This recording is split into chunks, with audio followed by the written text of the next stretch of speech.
Vulnerability is defined as uncertainty, risk, and emotional exposure. Can you name one act of courage that you've ever been involved in or that you've ever even witnessed that did not involve uncertainty, risk, and emotional exposure?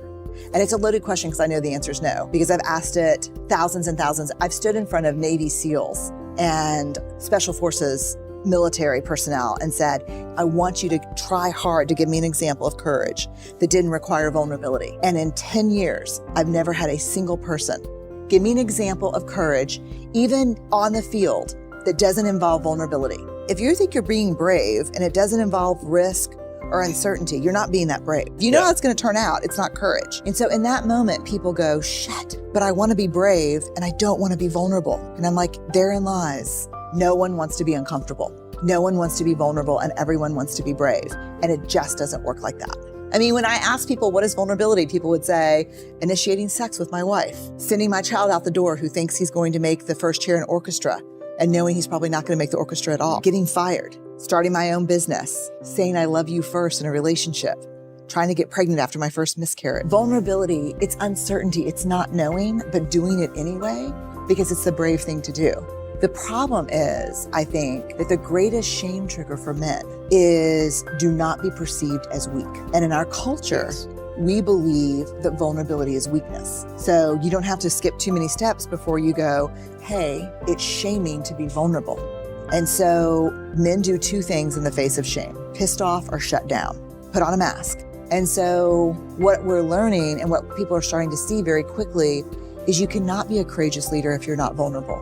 If you're not willing to have hard, uncomfortable conversations, give hard feedback, receive hard feedback, excavate issues like Charlottesville that no one wants to talk about. Like, discomfort is the great enemy of courage. Like, my motto is, we say it here all the time, choose courage over comfort, because you can't have both. And if you think you're being brave and you're super comfortable, you're not being that brave.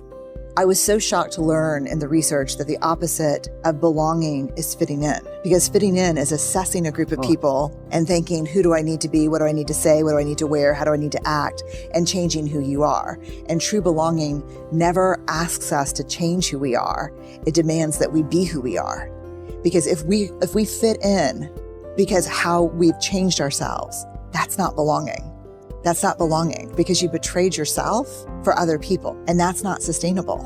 You start to lose yourself. So I think it's hard. You have to show up as who you are. You can lose yourself in the fitting in, and you can lose yourself in the rebuttal to the fitting in. It's really hard. I mean, it's this thing that it's a quote that is, Braving the Wilderness is all about this, starts with this quote from Maya Angelou, that we're never free until we belong nowhere. We belong everywhere, which is nowhere, which is no place at all.